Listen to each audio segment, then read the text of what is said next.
welcome to Home Cooking with me, Hema Subramanian.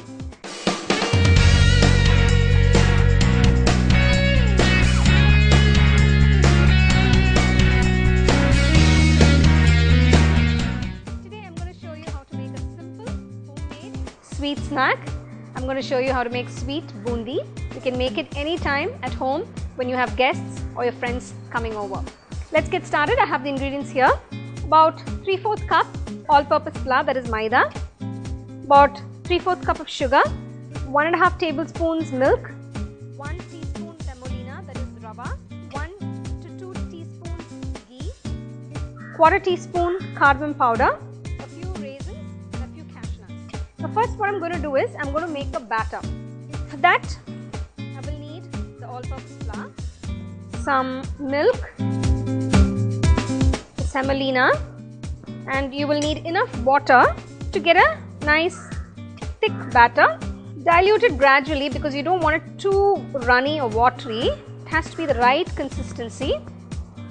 Now you can see the consistency of the batter. It's nice and it's a pouring consistency, but it shouldn't be too runny or watery. Let it sit for some time. Meanwhile, what I'm going to do is roast the cashew nuts and the raisins in a little ghee. Just drop in the cashew nuts.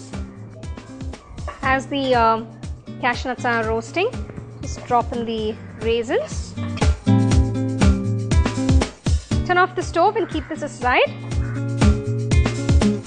Next, I'm going to make the sugar syrup. You can use the same pan for this. It's okay if there's a little ghee left.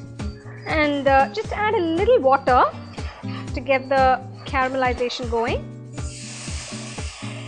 Keep this in low. Now to this, you can add a little cardamom powder to get that nice flavor. Just mix it.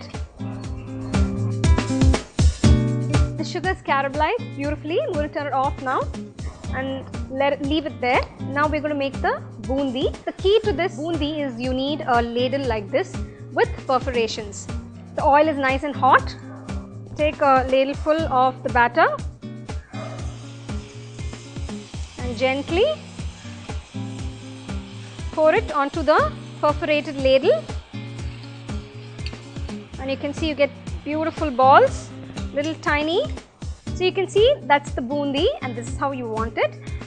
Make sure they don't stick to each other because they can get stuck to each other while you're actually pouring the batter in through the perforated ladle. Let that brown a little, maybe a nice golden brown, and then you can remove it.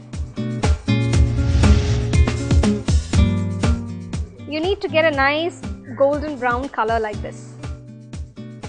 The boondi is ready, nice and crispy. Now I'm going to just add the cashew nuts and the raisins to the boondi. Just mix it in nicely and gently pour in the sugar syrup. See the syrup, the key to this is it shouldn't be too runny or too watery. It should be just pouring consistency, just enough to coat the boondi. So I've added a few spoons of sugar syrup. I'm just going to gently mix it. So if you want to add a dash of color, you can add some kesari powder. There you have the sweet and crunchy boondi.